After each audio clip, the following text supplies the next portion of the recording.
Bonjour à tout le monde, aujourd'hui on parlera de Le Bleu de Savée, un des plusieurs livres de Laura Alcoba, écrivain argentine expatriée en France en 1978. Il est sorti en 2013 et avec Manège et La danse de l'araignée fait partie de la trilogie autobiographique de l'originaire de La Plata.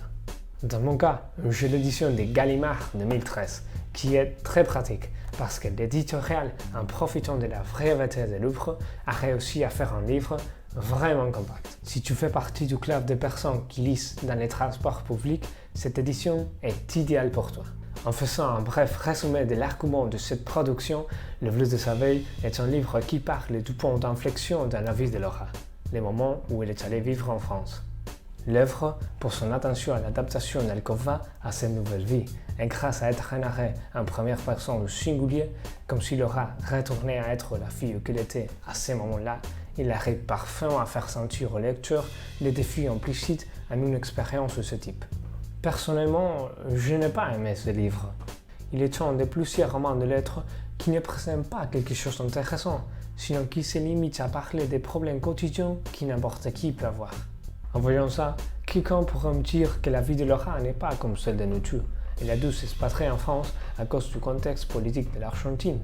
Mais dans le livre, cette thématique n'est pas exploitée.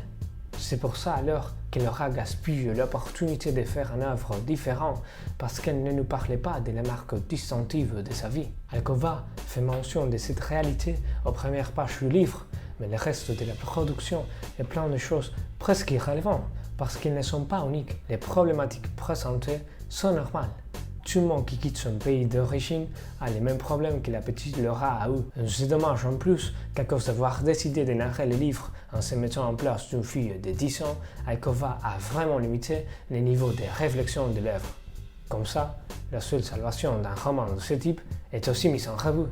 Dans le livre, on ne trouve pas non plus des réflexions sur des thématiques palpables pour un enfant, c'est-à-dire en ligne avec la dynamique narrative que Laura a sélectionnée. Par exemple, aucune de ces scènes de bullying perpétrées par Carlo, un des personnages de Le Bleu de Savée, est accompagnée au moins d'un petit commentaire. Et si on parle de l'exemplaire attitude que l'œuvre nous montre pour ce type de situation, c'est encore pire. Rien faire, rien dire. Finalement, la série sur les gâteaux qui termine par ruiner l'expérience de lecture de cette production est la sous-estimation du paysage argentin. Pour vous mettre en contexte, je vous lis quelques passages du chapitre Les enfants réfugiés en nous, dans lequel Laura, justement, contraste les paysages français avec l'argentin. Ces collines, c'était comme une mosaïque recouvrant le paysage tout entier. Un assemblage de couleurs et de métiers qui n'en finissait pas. Une panachure à l'infini, faite de terre et de vous d'histoire. Ça alors. Et ici, on appelait ça la campagne.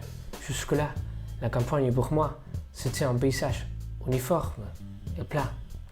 On a tendu d'un vert heureux et sale. Un paysage que l'on n'a pas besoin de regarder plus de quelques secondes, car il ne cesse de dire la même chose. La pampa, c'est la nuit à l'infini. Ce qui nous attendait au pied des montagnes n'avait rien à voir avec la campagne que j'avais pu voir là-bas.